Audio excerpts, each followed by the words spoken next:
अस्सलाम वालेकुम दोस्तों। डीएनए की तकसीम यानी कि माइटोसिस एक बड़ा खूबसूरत अमल है। ये बहुत पेचीदा है लेकिन बहुत खूबसूरत है, जिसमें एक खुलिया जिसको पेरेंट सेल कहते हैं, ये तकसीम होकर दो सेल्स बनाता है जिन्हें हम डॉटर सेल्स कहते हैं। खास बात इसमें ये होती है कि जो पेरेंट सेल होता है उसमें जितना भी डीएनए का मटेरियल हो, उतने का उतना डीएनए का मटेरियल जो है वो दोनों डॉटर सेल्स को मिलता है। लेकिन ऐसा तभी हो सकता है जब डीएनए अपनी तकसीम से पहले अपने अंदर मौजूद डीएनए को डबल कर ले, इसको डबल कर ले। ये काम जो है ना, ये एक खास प्रोसेस से होता है जिसको डीएनए रेप्लिकेशन कहा जाता है। तो डीएनए रेप्लिकेशन के नतीजे में ये डीएनए ऑलरेडी डबल हो चुका था, लेकिन ये दिखता धागे की शक्ल में है। और इस धागे को, इस स्टेज के ऊपर कहते हैं क्रोमेटिन।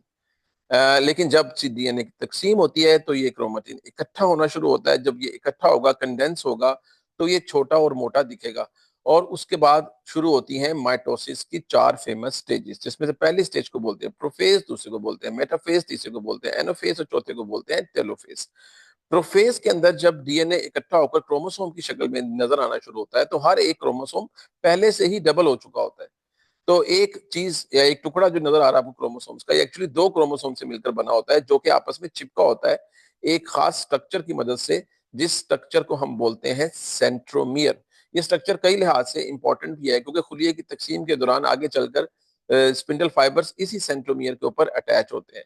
तो पहली स्टेज में ये दिखते हैं, नजर आते हैं, दूसरी स्टेज में ये अपने आप को ऑर्गेनाइज करते हैं और स्पिंडल फाइबर्स के साथ अटैच हो जाते हैं सेंट्रोमियर्स की मदद से। मेटाफेज में, एनाफेज के अंदर स्पिंडल फाइबर्स खींचते हैं और इन दोनों क्रोमोसोम्स को अलग कर देते हैं एक दूसरे से, और आधे क्रोमोसोम्स एक तरफ और आधे क्रोमोसोम दूसरी तरफ शिफ्ट हो जाते हैं। फिर आखिरी फेज के अंदर वही कुछ होता है जो प्रोफेज में हुआ, लेकिन उलट। प्रोफेज में सेल मेम्ब्रेन गायब होती है, इसके अंदर न्यूक्लियर मेम्ब्रेन गायब होती है, इसमें न्यूक्लियर मेम्ब्रेन दोबारा बनना शुरू हो जाती है और क्रोमोसोम जो है वो दोबारा से डीकंडेंस होना शुरू हो जाते हैं और दोबारा से क्रोमेटिन बन जाते हैं।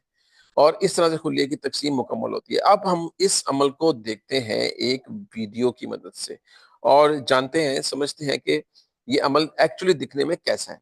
ओके, आप इस वीडियो के अंदर देख रहे हैं कि जो पहला फेज है, जिस फेज को हम बोलते हैं प्रो फेज, उसमें क्रोमेटिन जो है वो कंडेंस होकर हमें दिखना शुरू हो गया है एक मोटे मोटे धागों की शक्ल में, मोटे स्ट्रक्चर की शक्ल में, जिसको हम क्रोमोसोम्स कहते हैं। अगर आप गौर से देखें तो ये दो क्रोमोसोम है, डुप्लीकेटेड है, जो कि आपस में चिपके हुए एक चीज से, जिसको हम सेंट्रोमियर बोलते हैं। ये पहली स्टेज है। दूसरी स्टेज के अंदर यही वाले क्रोमोसोम अपने आप को न्यूक्लियस के इक्वेटर के ऊपर, सेल्स के इक्वेटर के ऊपर, यानी कि सेल के इस्तवा के मकाम के ऊपर अरेंज करना शुरू कर देते हैं। ये आप देख रहे हैं कि ये अपने आप को अरेंज कर लेते हैं।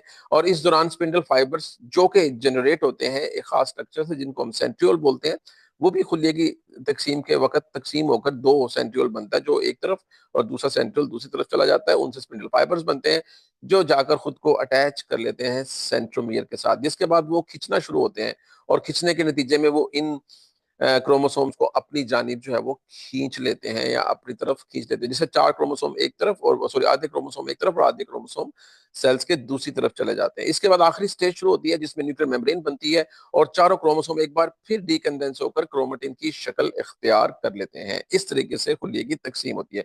एक बार दोबारा जल्दी से रिवाइज कर लेते हैं। सबसे पहले स्टेज में प्रोफेज, क्रोमोसोम्स दिखना शुरू हुए। एनाफेज, जिसमें अरेंज हुए। उसके बाद मेटाफेज, जिसमें वो अपने अपने पोल्स की तरफ खिंच के अलग हो गए। और सबसे आखिर में टेलोफेज, जिसमें न्यूक्लियर मेम्ब्रेन बनी और क्रोमोसोम डीकंडेंस होकर, गायब होकर क्रोमेटिन मटेरियल की शक्ल में दोबारा आ जाते हैं।